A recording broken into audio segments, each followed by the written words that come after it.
kita itu tim nasional permainan tim, nggak bisa karena satu ya Elkan sendiri harus punya komitmen ya kalau mau bangun timnas gitu dan saya rasa value tersendiri bergabung dengan timnas Indonesia mungkin Elkan juga perlu pikirkan gitu. Nah ya kita cari kecocokan lah, nggak usah saling ego. Kenapa Elkan Bagot ini tidak akan tersedia atau bisa bermain bersama dengan tim nasional kita di saat kita akan menghadapi 2 laga di bulan Maret. Pertama melawan Australia di Sydney 20 Maret dan kemudian 5 hari kemudian balik bermain di GBK. Elkan Bagot dikeluarkan dari Indonesia setelah tolak tawaran membela timnas. Kabar mengenai dikeluarkannya Elkan Bagot dari Indonesia telah mengguncang dunia sepak bola tanah air. Keputusan ini muncul tak lama setelah pemain muda berbakat tersebut menolak tawaran untuk bergabung dan membela tim nasional Indonesia. Peristiwa ini menimbulkan gelombang reaksi di kalangan penggemar sepak bola, pengamat olahraga, dan berbagai pihak yang berkepentingan, mengingat potensi besar yang selama ini ditawarkan melalui proses naturalisasi. Artikel ini akan mengupas tuntas latar belakang, proses penawaran, alasan penolakan, mekanisme pengeluaran, reaksi publik, serta implikasi jangka panjang dari keputusan yang mengejutkan. Elkan Bagot merupakan sosok pemain sepak bola yang mulai dikenal berkat kemampuan teknis dan visi bermainnya yang tajam. Lahir dan dibesarkan di lingkungan yang memiliki tradisi olahraga tinggi, Bagot menapaki karirnya sejak usia dini melalui berbagai akademi dan klub lokal. Seiring berjalannya waktu, penampilannya di lapangan semakin menarik perhatian pencari bakat, baik dari liga domestik maupun kompetisi Eropa. Seiring dengan berkembangnya era globalisasi dalam dunia sepak bola, naturalisasi pemain menjadi salah satu strategi yang banyak diterapkan oleh negara-negara untuk memperkuat skuad nasional mereka di Indonesia.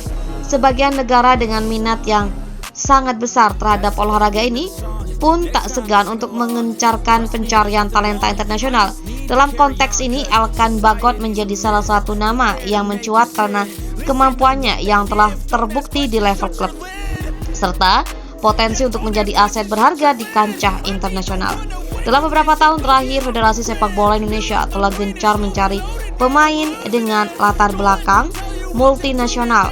Tujuannya adalah untuk menjembatani kesenjangan kualitas antara timnas Indonesia dan tim-tim elit dunia. Bagot yang memiliki gaya bermain agresif namun penuh kreativitas dianggap mampu menghadirkan perubahan signifikan pada skuad yang tengah bergulat untuk meraih prestasi. Namun proses ini pun menyisakan berbagai tantangan, baik dari segi birokrasi, adaptasi budaya, hingga ekspektasi tinggi dari masyarakat sepak bola. Proses penawaran naturalisasi kepada Elkan Bagot. Penawaran untuk membela timnas Indonesia kepada Elkan Bagot tidak datang secara tiba-tiba.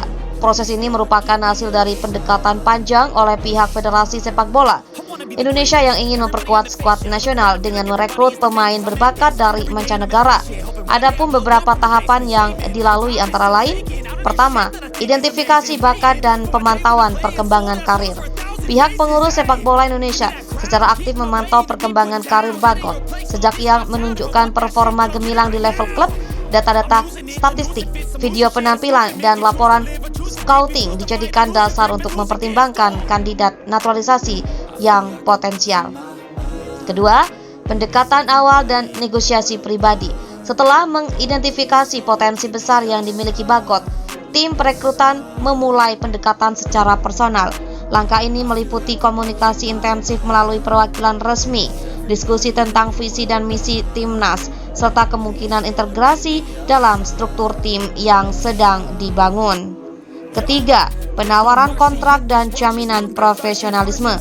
Untuk meyakinkan Bagot, pihak pengurus tidak hanya menawarkan kesempatan bermain di level internasional, tetapi juga jaminan pengelolaan karir yang lebih terstruktur, dukungan fasilitas latihan terbaik, dan insentif finansial yang kompetitif. Tawaran ini diharapkan mampu menggugah minat pemain muda tersebut untuk mengambil langkah strategis dalam karirnya. Keempat, diskusi nilai dan komitmen identitas. Selain aspek profesional, naturalisasi juga menyangkut nilai identitas dan kebanggaan nasional. Dalam negosiasi dibahas pula mengenai komitmen untuk mewakili Indonesia yang tidak hanya diartikan sebagai tugas bermain, tetapi juga sebagai upaya membawa nama bangsa ke kancah internasional.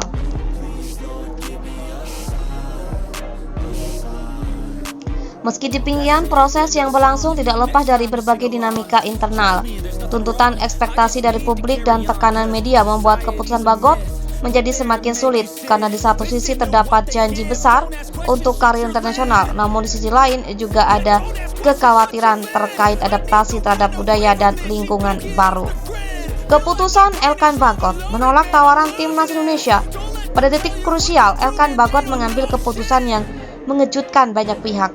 Pemain yang selama ini dianggap akan menjadi aset strategis bagi timnas Indonesia akhirnya menolak tawaran naturalisasi. Keputusan ini pun disampaikan secara resmi melalui pernyataan yang cukup tegas dan diplomatis. Alasan dibalik penolakan fokus pada karir klub dan perkembangan pribadi. Salah satu alasan utama yang diutarakan oleh Bagot adalah keinginannya untuk lebih fokus mengembangkan karir di level klub. Dalam beberapa kesempatan, ia menyatakan bahwa komitmennya saat ini lebih mengarah kepada pencapaian prestasi di kompetisi domestik maupun Eropa, yang dianggap sebagai fondasi utama untuk mencapai kesuksesan di tingkat internasional. Kedua, pertimbangan adaptasi dan lingkungan baru. Menjadi bagian dari tim nasional bukan hanya soal bermain sepak bola, melainkan juga menyangkut penyesuaian dengan budaya dan sistem permainan yang berbeda. Ketiga, keterbatasan jaminan dan kepastian masa depan. Meski tawaran tersebut menawarkan berbagai keuntungan, ada pula aspek kepastian masa depan yang dirasa kurang menguatkan. Keempat, pertimbangan pribadi dan identitas nasional. Di sisi lain, keputusan naturalisasi tidak semata-mata soal prestasi, melainkan juga tentang identitas. Bagot merasa bahwa ia belum siap untuk mengadopsi identitas baru yang akan membawanya mewakili negara yang berbeda. Penolakan Bagot menimbulkan reaksi yang cukup beragam. Sementara sebagian pengamat yang penggemar mengapresiasi kejujuran dan ketegasan keputusan tersebut, ada juga yang merasa kecewa karena mengharapkan kontribusi besar dari pemain berbakat tersebut untuk memperkuat skuad nasional. Setelah keputusan Bagot untuk menolak tawaran naturalisasi diumumkan, pihak pengurus sepak bola Indonesia langsung mengambil langkah-langkah administrasi untuk menyelesaikan proses ini. Proses pengeluaran yang dilakukan oleh federasi meliputi beberapa tahap penting, yaitu pertama, evaluasi kembali proses naturalisasi, kedua, pencabutan status naturalisasi, ketiga, pengumuman resmi dan dokumentasi, keempat atau yang terakhir, penyelesaian strategi seleksi pemain.